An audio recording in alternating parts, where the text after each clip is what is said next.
Hi everyone, welcome to the new session. और इस session में हम ईपीएफओ के लिए क्विक रिवीजन करेंगे 20 मिनट में।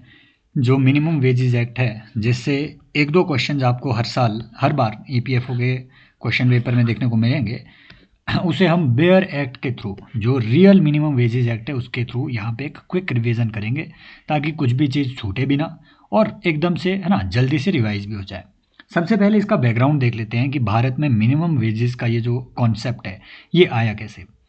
ये जो आइडिया है मिनिमम वेजेस का, देखिए ये जो डॉक्यूमेंट्स हैं ये सारे गवर्नमेंट वेबसाइट से लिए हुए हैं। ये भी आपके ministry of statistics and programme implementation से, मॉस्पी के वेबसाइट से डाउनलोड किया हुआ डॉक्यूमेंट है। तो मिनिमम वेजेस एक्ट 1948 बनने से पहले श्री KGR चौधरी, जो कि एक बड़े एक इम्पॉर्टेंट फिगर रहे हैं इंडिया में लेबर मूवमेंट के, तो KGR चौधरी ने सबसे पहले एक रेजोल्यूशन ये प्रेजेंट किया था कि बोर्ड सेटअप किए जाने चाहिए for determination of minimum wages. ये 1920 में हो चुका है। ये लगभग वही दौर है जब ILO बना था, है ना। और फिर देखिए, आप देखेंगे कि all India trade union Congress भी इसी दौर में बनी हुई है। तो लगभग आप ऐसा मान के चल सकते हैं कि 1920s में इंडिया में लेबर मूवमेंट जो है अपने सही ट्रैक में आना शुरू हुआ। ऐसे में KGR चौधरी जी ने मिनिमम वेजेस का आइडिया और इसके लिए बोर्ड सेटअप करने का रिकमेंडेशन दिया। फिर इंटरनेशनल लेबर कॉन्फ्रेंस होती है 1928 में। इसमें कन्वेंशन नंबर 26, जिसका इंडिया भी सिग्नेटरी है, मिनिमम वेजेस के लिए मिनिमम वेजेस कन्वेंशन, ठीक है, वो अडॉप्ट की जाती है और इंडिया ने बाद में इसे अडॉप्ट किया है। तो मिनिमम वेजेस, अगर बोलें कि कन्वेंशन ऑन मिनिमम वेजेस, क्या इंडिया उसका सिग्नेटरी है? यस, वो भी सिग्नेटरी है। फिर क्या हुआ, 1943 में जो है स्टैंडिंग लेबर कमेटी ने इंडिया में जो है एक लॉ, ठीक है, एक लॉ पास करने की अपनी एक रिकमेंडेशन दी कि भैया हमें एक स्टैंडिंग लेबर कमेटी बनानी है। ये इंडियन लेबर कॉन्फ्रेंस की जो मीटिंग है 1943 की, उसमें ऐसा एक रेजोल्यूशन पास हुआ था। फिर इंडियन लेबर कॉन्फ्रेंस ने ही एक ड्राफ्ट बिल प्रपोज किया था 1945 में, जो कि बाद में 1946 में पास भी हुआ, है ना। और ये जो इफेक्ट में आया, ये 1948 में इफेक्ट में आया था। तो इसी से आपका जो है मिनिमम वेजेस एक्ट, ठीक है, इस तरीके से इफेक्ट में ये आया। और स्टेट और सेंट्रल गवर्नमेंट के पास मिनिमम वेजेस नोटिफाई करने की जो पावर आई है वो इसी के तहत आई है। इससे पहले जो पेमेंट्स ऑफ वेजेस एक्ट है 1936 का, उसे हम ऑलरेडी कवर कर चुके हैं, जाकर के आप प्लेलिस्ट में देख सकते हैं। अब आते हैं मिनिमम वेजेस एक्ट 1948। इसके की प्रोविजंस क्या क्या हैं। सबसे पहले इंटरप्रिटेशन को देखिए। इंटरप्रिटेशन में हमें ये जानना है कि अप्रोप्रिएट गवर्नमेंट, जहाँ जहाँ एजी आएगा ना, लेबर लॉज में जितने भी लेबर लॉज है उसमें अप्रोप्रिएट गवर्नमेंट का मतलब है स्टेट गवर्नमेंट या फिर सेंट्रल गवर्नमेंट, दोनों गवर्नमेंट्स लॉ बना सकती है। मिनिमम वेजेस एक्ट के तहत जो सेंट्रल गवर्नमेंट है वो किन मैटर्स में अपना लॉ बनाएगी मिनिमम वेजेस फिक्स करने के लिए? रेलवे एडमिनिस्ट्रेशन, और जो माइन से रिलेटेड, ऑयल फील्ड से रिलेटेड, मेजर पोर्ट से रिलेटेड, या फिर any corporation established by central government और बाय द सेंट्रल एक्ट, वहाँ पे जो मिनिमम वेजेस फिक्स किए जाएंगे वो फिक्स करने का रिस्पॉन्सिबिलिटी है सेंट्रल गवर्नमेंट पे। तो ये आपको ध्यान में रखना है। इसके अलावा जो यहाँ पे मेंशन नहीं किए गए हैं एरिया, उनमें स्टेट गवर्नमेंट जो है अब मिनिमम वेजेस फिक्स करेंगे और जो भी प्रोविज़न होंगे वो स्टेट गवर्नमेंट के लागू होंगे, ठीक है।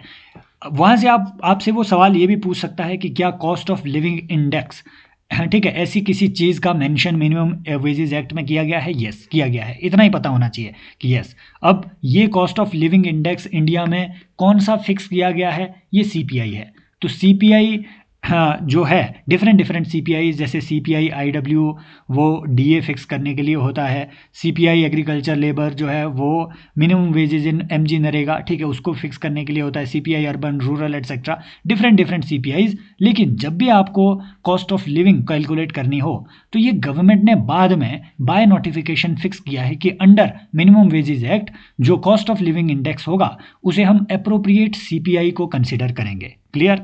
तो और अगली बात, आपको इस एक्ट में अलग अलग स्टेट के प्रोविजंस भी अलग अलग तरीके से देखने को मिलेंगे, जिन्हें कि हमें नहीं पढ़ना है, हमें की प्रोविजंस को जानना है। अगली बात कि फिक्स जो है मिनिमम वेजेस किस तरीके से की जाएंगी, कौन फिक्स करेगा, है ना, और किस तरीके से की जाएंगी, वो तरीका भी इसमें प्रेस्क्राइब किया गया है। अप्रोप्रिएट गवर्नमेंट जो है मिनिमम वेजेस को फिक्स करेगा, ठीक है, और वो मिनिमम वेजेस जो है, ठीक है, मिनिमम वेजेस फिक्स की जाएंगी बाय अप्रोप्रिएट गवर्नमेंट, और फिक्स करने के बाद उन्हें रिव्यू भी करना जरूरी है। विद इन 5 ईयर्स वो रिव्यू होने चाहिए।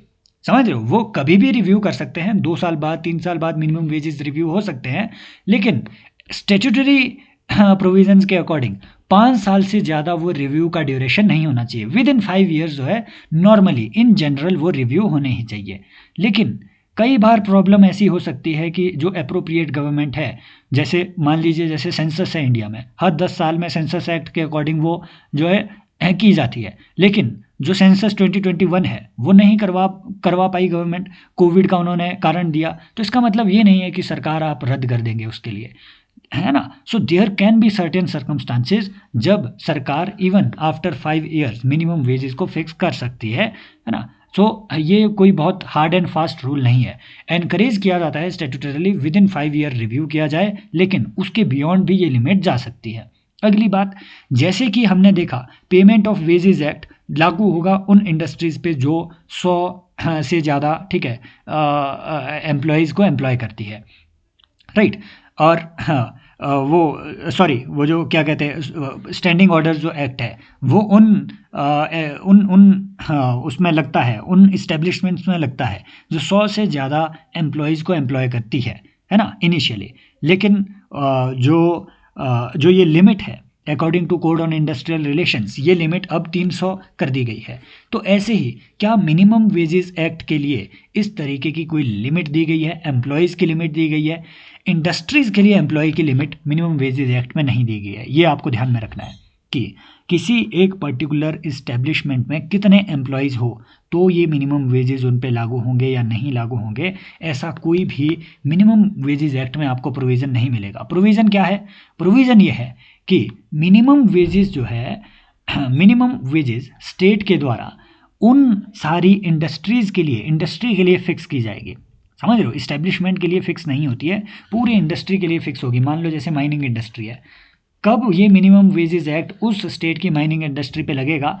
अगर उसमें 1000 से ज़्यादा एम्प्लॉय पूरे स्टेट में काम कर रहे हो। समझ रहे हो, तो ये आपको थोड़ा ध्यान में रखना है। मिनिमम वेजेस एक्ट पूरे स्टेट की एम्प्लॉयज़ की लिमिट को, हाँ ठीक है, वो प्रेस्क्राइब करता है कि अगर उस पर्टिकुलर इंडस्ट्री में, उस पर्टिकुलर डोमेन में 1000 से ज़्यादा एम्प्लॉयज़ पूरे स्टेट में काम कर रहे हैं तो उसके लिए अप्रोप्रिएट गवर्नमेंट के द्वारा मिनिमम वेजेस फिक्स की जा सकती है।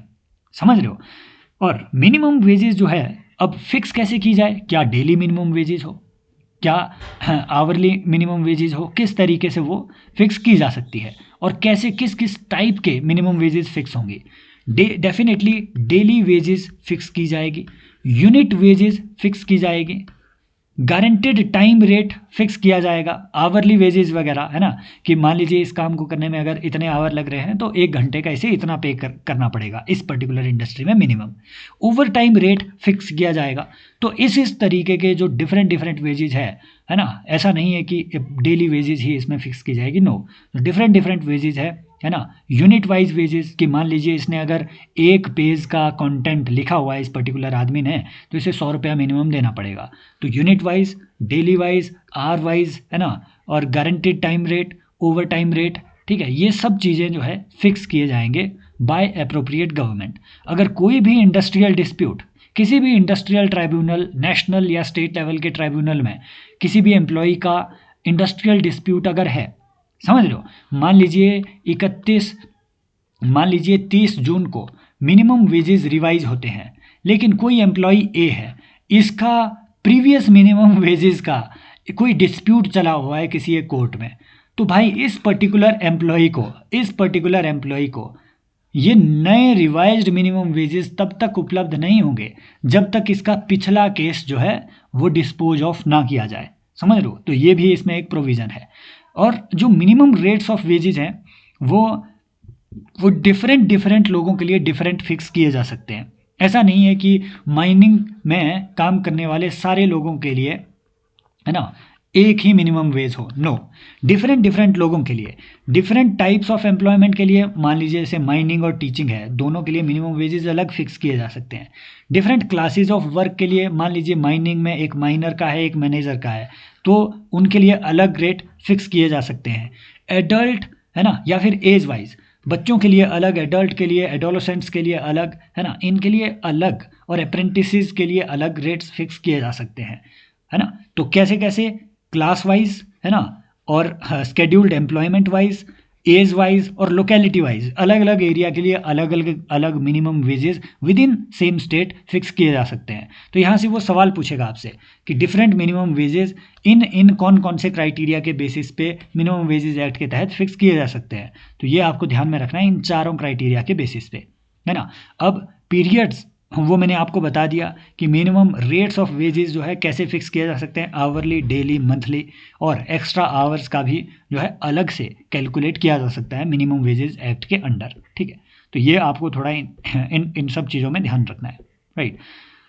और इसके बाद इसमें ये सारे स्टेट वाइज प्रोविज़न है, अलग अलग स्टेट में अलग अलग प्रोविज़न है, जैसे महाराष्ट्र के अलग इसमें प्रोविज़न है, उत्तर प्रदेश के अलग है ना, अलग अलग स्टेट ने अलग अलग इसे अमेंड करके रखा हुआ है। फिर आता है मिनिमम वेजेस एक्ट 1948 का सेक्शन 4 कि मिनिमम रेट्स ऑफ वेजेस जो हैं, ठीक है, ये जो जो जो दिए जाएंगे, तो इसमें कौन कौन से वेजेस कंसिडर होंगे। सबसे पहले, है ना, जो मिनिमम रेट ऑफ वेजेस है, जो आप कह रहे हैं कि मिनिमम वेज, तो मिनिमम वेज में क्या क्या चीज़ें आ सकती है, मिनिमम वेज में क्या क्या चीज़ें आ सकती है। तो इसमें आपकी बेसिक पे होगी, मतलब बेसिक वेज जो आपके नॉर्मली रहते हैं वो होंगे, है ना, प्लस, और मतलब ये मैंडेटरी नहीं है, लेकिन स्टेट गवर्नमेंट कंसिडर कर सकती है। बेसिक वेज का होना मैंडेटरी है, वो मिनिमम वेज में आएगा ही आएगा, बट प्लस और लिविंग अलाउंस आ सकता है, ठीक है। लिविंग अलाउंसेज इसमें कंसिडर किए जा सकते हैं कि इसे भी हम मिनिमम वेजेस के पेमेंट में कंसिडर करेंगे। प्लस और, है ना, आपका cash value, cash value means जो एसेंशियल सर्विसेज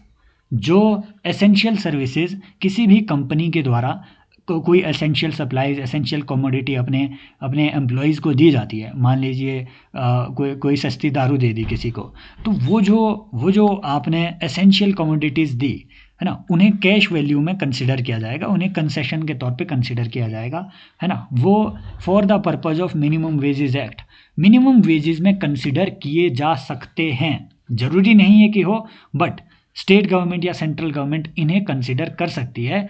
मैंडेटरी क्या है कंसिडरेशन, बेसिक वेजेस, वो तो होंगे ही होंगे मिनिमम वेजेस में शामिल, क्लियर। तो ये है मिनिमम वेजेस की डेफिनेशन जो आपको थोड़ा ध्यान में रखना है। अब कॉस्ट ऑफ लिविंग अलाउंस, ये जो कैलकुलेट किया जाएगा, है ना, ऐसा नहीं है कि कंपनी अपनी मर्जी से कैलकुलेट करेगी, या जो कैश वैल्यू इन्होंने एसेंशियल कमोडिटी के तौर पे दी हुई है लोगों को, है ना, मान लो कैंटीन की सर्विसेज वगैरह दी है ना, उसकी वैल्यू अपनी मर्जी से वो कैलकुलेट नहीं करेंगे, वो उन कंसेशनल रेट्स के तौर पे, है ना, के अगेंस्ट कैलकुलेट किए जाएंगे जो कि कॉम्पिटेंट अथॉरिटी प्रेस्क्राइब करे।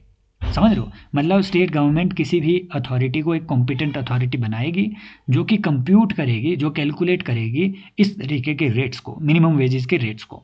नेक्स्ट प्रोसीजर क्या है मिनिमम वेजेस को फिक्स करने का, दो तरीके हैं जो आपको ध्यान में रखने हैं। नंबर 1 कमेटी का तरीका है, बहुत सिंपल चीज़ है, नंबर 1 कमेटी का तरीका है। नंबर 2 गैजेट नोटिफिकेशन का तरीका है, ठीक है, गैजेट नोटिफिकेशन का तरीका। अब अगर कमेटी का तरीका को कोई भी स्टेट गवर्नमेंट या सेंट्रल गवर्नमेंट फॉलो कर रही हो, तो इसमें क्या, ठीक है, इसमें क्या प्रोविज़न है कि any government, appropriate government, whether central or state government, they can constitute a committee or subcommittee जो कि एडवाइज करेगी गवर्नमेंट को to fix such minimum wages, है ना। ये कमेटी का तरीका है, तो वहाँ से वो कमेटी के रिकमेंडेशन को फिर नोटिफाई करेगी और बोलेगी कि ये है हमारे मिनिमम वेजेस। लेकिन अगर इसे अवॉइड करना है, कमेटी को कॉन्स्टिट्यूट करना सरकार ने अवॉइड करना है, तो सरकार क्या कर सकती है, अपनी रैशनैलिटी के आधार पे गजट नोटिफिकेशन में पब्लिश कर सकती है कि भैया ये हमने मिनिमम वेजेस फिक्स किए हुए हैं।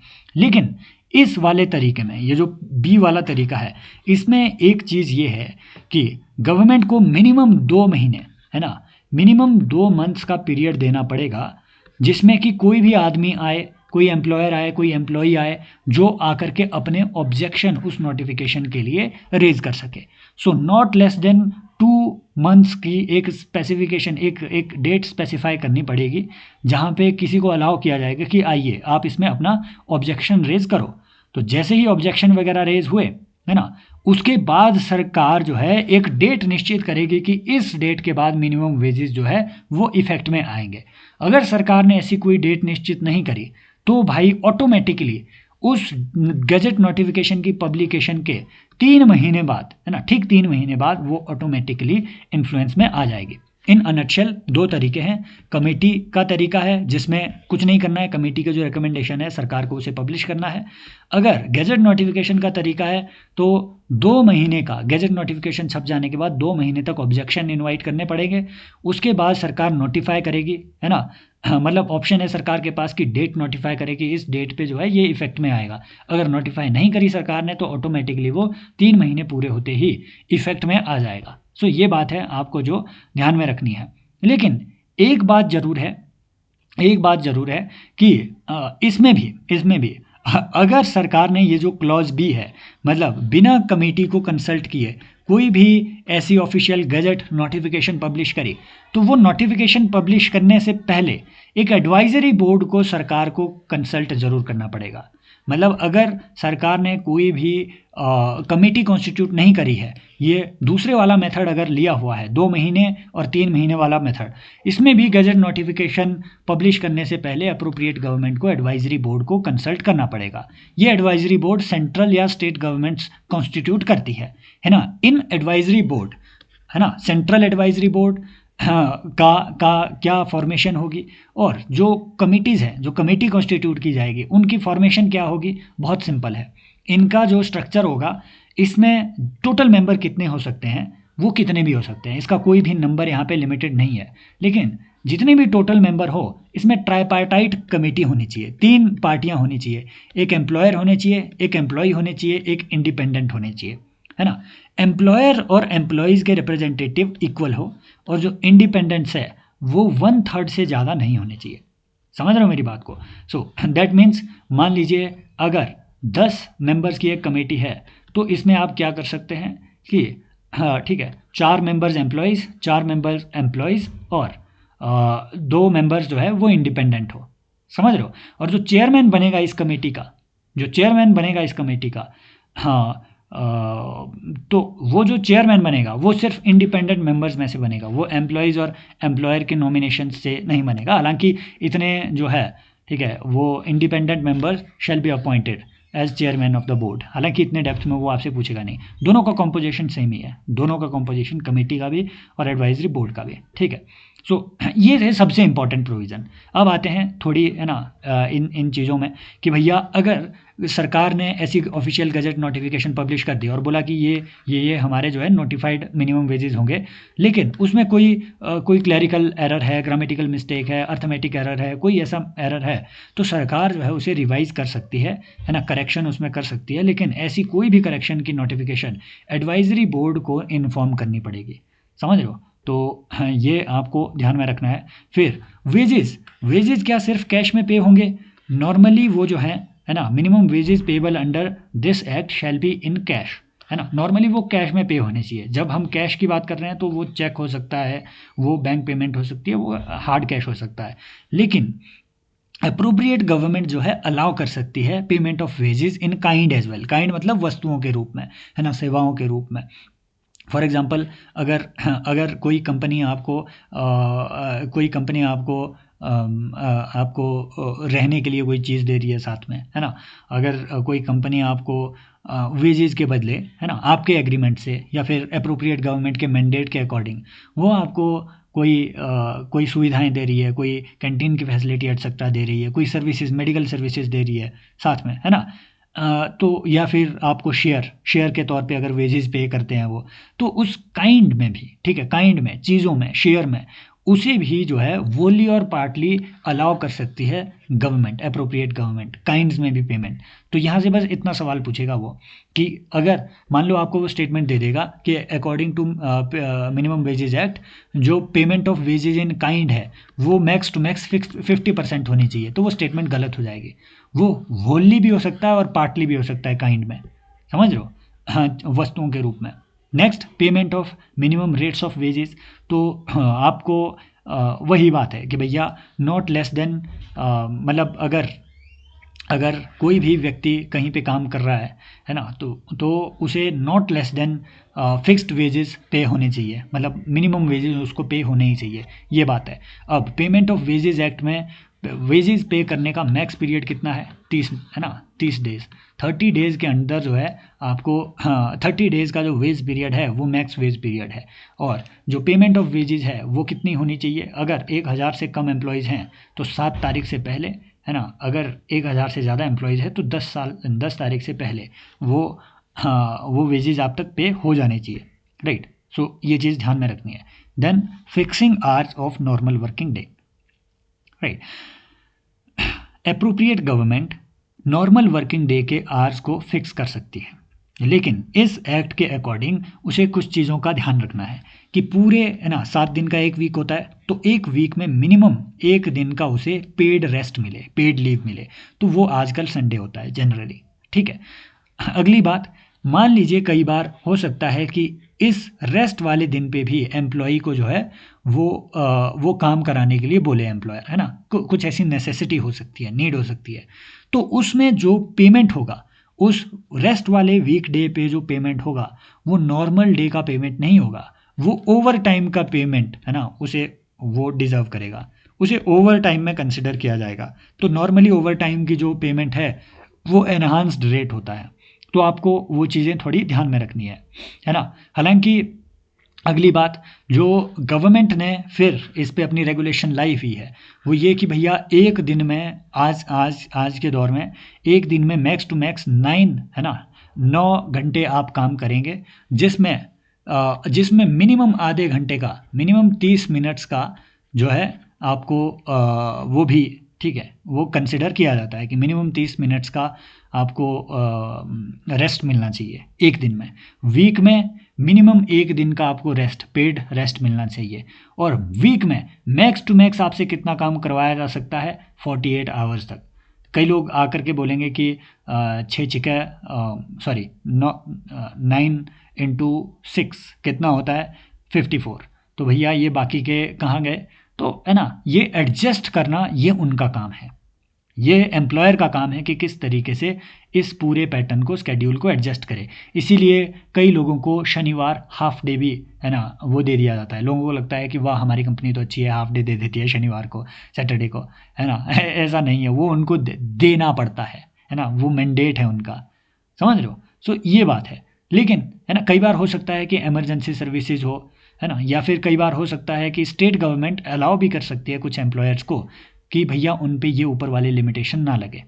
फॉर एग्जांपल अगर कोई ट्रक ड्राइवर है, भाई ट्रक ड्राइवर का नेचर ऑफ वर्क कुछ ऐसा है, वो जनरल वर्किंग आवर्स के अकॉर्डिंग काम कर ही नहीं सकते, उन्हें तो काम पूरे में ही करना पड़ेगा, ठीक है। तो उन इस तरीके के एम्प्लॉयमेंट्स को सरकार जो है वो अलाउ भी कर सकती है। ओवर टाइम पेमेंट जो है वो हर एक एम्प्लॉय को पे करना ही पड़ेगा ओवर टाइम रेट पे, है ना। ओवर टाइम रेट भी सरकार इस एक्ट के तहत जो है फिक्स करेगी।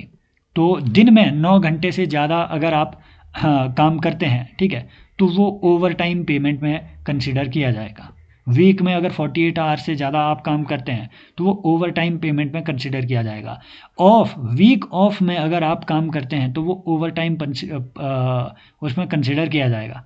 फिर wages of workers less than normal working day. कई बार हो सकता है कि इंडस्ट्री में मतलब एक किसी पर्सन को एक दिन में नॉर्मली एक्सपेक्ट किया जाता है कि वो 10 यूनिट कोई चीज़ प्रोड्यूस करे, लेकिन उस दिन काम इतना ही था कि वो बस 5 यूनिट प्रोड्यूस करे और 5 में घर भेज दे, है ना, 5 में घर चला जाए। तो क्या उसको वेज डिडक्शन होगा इसमें, क्या उसे सिर्फ 5 यूनिट का वेज पेमेंट होगा? नहीं। एक दिन में मान लीजिए उसने पूरे दिन काम ना किया, सिर्फ कुछ ही दिन काम किया, कुछ ही यूनिट काम किया एक्सपेक्टेड वर्किंग आवर से, तो उसे फुल डे की पेमेंट होगी। लेकिन अगर खुद उसने मकरा मारा हुआ है, देखो अगर तो कंडीशंस की वजह से ऐसा हुआ है कि भैया काम ही नहीं है तो तुम इतने ज़्यादा काम करके करोगे क्या, जब काम ही नहीं है कंपनी में, है ना, तो तुम 5 यूनिट से ज़्यादा प्रोड्यूस कर ही नहीं सकते हो, तो उसे तो आपको पे करना ही पड़ेगा, वो उसकी गलती थोड़ी ना, एम्प्लॉय की गलती कि काम नहीं है। लेकिन अगर उसने खुद मकरा मारा हुआ है, उसकी अपनी अनविलिंगनेस है, तो यहाँ पे जो है, यहाँ ये क्लॉज लागू नहीं होता है, ये ध्यान में रखना है। फिर कई बार हो सकता है कि एक ही एम्प्लॉय, कोई एम्प्लॉय ए है, वो मैनेजर का काम भी कर रहा है ना, वो मैनेजर का काम भी कर रहा है, वो सुपरवाइज़र का काम भी कर रहा है, ठीक है। तो दो क्लासेस ऑफ एम्प्लॉयमेंट हैं इसमें। उसने उसने 3 घंटे मैनेजर का काम किया, उसने 3 घंटे सुपरवाइज़र का काम किया, तो उसे मिनिमम वेजेस कितनी पे हो, तो भाई उसे 3 घंटे मैनेजर की क्लास में जो मिनिमम वेजेस पेबल है वो होनी चाहिए, 3 घंटे के हिसाब से सुपरवाइज़र की जो मिनिमम वेजेस है वो उसे जो है पे होनी चाहिए। मतलब दोनों क्लासेस की minimum wages for respective hours उसे पे होने चाहिए, समझ लो। देन कम्स कि minimum time rate wages for piece work, ये भी जो है, हाँ मतलब अगर कहीं पे पीस रेट मतलब यूनिट रेट, अगर सरकार ने वो फिक्स नहीं कर रखा है कि एक ट्रक बालू लोड करने का आपके लिए इतना रेट है, अगर वो फिक्स नहीं कर रखा है तो उसे मिनिमम टाइम रेट, है ना, वो प्रोवाइड करना चाहिए। वो मिनिमम टाइम रेट क्या होगा कि मान लीजिए एक ट्रक बालू को लोड करने के लिए किसी को 3 घंटे लगते हैं, तो उसे 3 आवर्स का जो मिनिमम टाइम रेट है वो पे होना चाहिए। तो इस तरीके के कई वो, है ना, इसमें क्लॉजेज हैं। आगे का डिटेल जानने से पहले मैं थोड़ा एडवर्टाइज कर लेता हूँ कि कुछ लोग कहते हैं कि क्या मेरा कोई लाइव 1-on-1 मेंटरशिप चलता है। यस, मेंस एनरिचमेंट प्रोग्राम 2026 के लिए ये अपना चल रहा है, ठीक है। तो आप इसमें एनरोल कर सकते हैं, पूरा भाई 360 डिग्री मेंस की कवरेज होगी इसमें, आपको डेली आंसर राइटिंग और डेली लाइव इवेल्युएशन मैं खुद इसमें करता हूँ, है ना। सैम्पल वीडियोज़ मैंने नीचे डाल रखे हैं। फिर अगर कोई अपनी प्रीलिम्स की गाड़ी आगे नहीं बढ़ा पा रहा है, किसी का अगर मान लीजिए प्रीलिम्स में वो स्टक है, तो और या फिर ईपीएफओ या फिर सीएपीएफ जैसे एग्ज़ाम भी अगर आप देखते हैं, तो यूपीएससी के वेरियस एग्ज़ाम्स के सीएपीएफ सीडीएस वगैरह वगैरह के 1990 से लेकर के अब तक जितने भी इंपॉर्टेंट पीवाईक्यूज है वो सारे इस कोर्स में कवर्ड है। वेबसाइट का लिंक आपको डिस्क्रिप्शन में मिल जाएगा, आप जा करके इसे बाय कर सकते हैं, ठीक है। अभी ये डिस्काउंट में चल रहा है, तो यू कैन बाय इट, है ना। ओल्ड 10 ये कूपन कोड आप इसमें लगा सकते हैं, you can buy this course as well. और ये रिवीजन ओरिएंटेड मॉड्यूल है, आप एक बार इसमें एनरोल करेंगे तो आपको रिवाइज करने की बिल्कुल भी ज़रूरत नहीं पड़ेगी, है ना। पूरा जीएस इसमें थॉरली कवर्ड है, ट्रस्ट मी, है ना। अगर आपको ये जानना होगा तो पीवाई को रिसर्च प्रोग्राम के इधर ही वीडियोस पड़ी है, वो जा करके आप देख लो, है ना, फ्री में पड़ी हुई है, एक बार देख लो, उसके बाद इसमें एनरोल कर लेना। फिर साइंस एंड टेक में अगर किसी के हाथ, है ना, ढीले हैं, तो भाई बिल्कुल ऐसे कि छोटे बच्चे को जैसे आप साइंस एंड टेक की कॉम्प्लेक्सिटीज़ समझाएंगे with the help of PYQ, with the help of latest, है ना, लेटेस्ट जो भी चीज़ें हो रही है वो सारे अपडेट्स इसमें आपको इस कोर्स में देखने को मिलते हैं, साइंस एंड टेक। तो इसे जा करके आप एनरोल कर सकते हैं, बहुत सारे क्वेश्चन यहाँ से बनते भी हैं। नेक्स्ट आते हैं maintenance of register and record.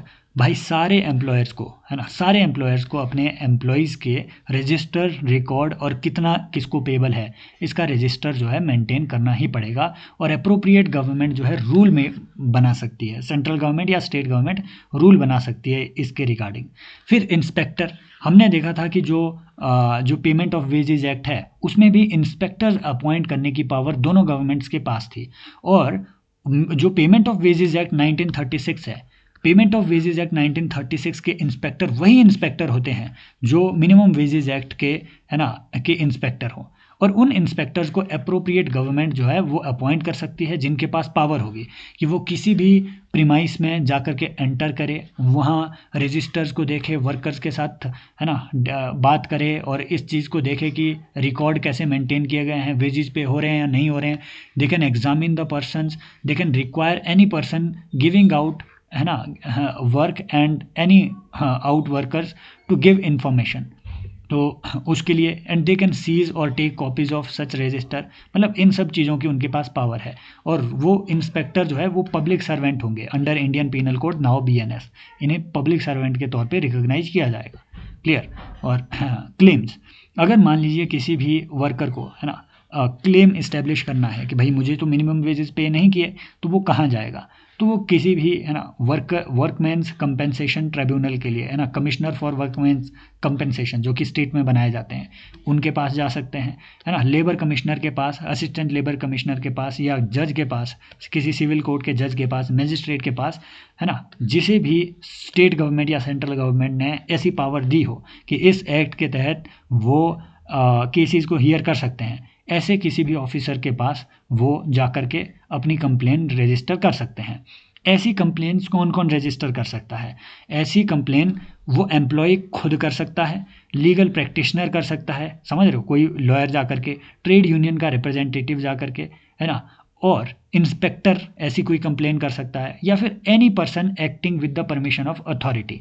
मतलब इन ऊपर की अथॉरिटीज़ ने किसी भी पर्सन को अगर अलाउ किया है कि आप आकर के हमारे पास यहाँ कंप्लेन रजिस्टर करो, तो वो भी जाकर के कंप्लेन रजिस्टर कर सकता है। तो अगर वो स्टेटमेंट दे कि any citizen can register the complain, no, वो गलत है। कौन कौन? या तो वो एम्प्लॉय खुद करे, या फिर कोई भाई लॉयर हो, ट्रेड यूनियन का रिप्रेजेंटेटिव हो, इंस्पेक्टर हो, या फिर एनी अदर पर्सन, बट जिसे परमिशन दी गई हो कॉम्पिटेंट अथॉरिटी के द्वारा कि आप आकर के यहाँ रजिस्टर करो। लेकिन भाई 6 महीने के अंदर अंदर, मान लीजिए किसी को मिनिमम वेजेस पे नहीं हुए हैं, तो उसके 6 महीने के अंदर अंदर आपको ऐसी कंप्लेन रजिस्टर करनी होगी।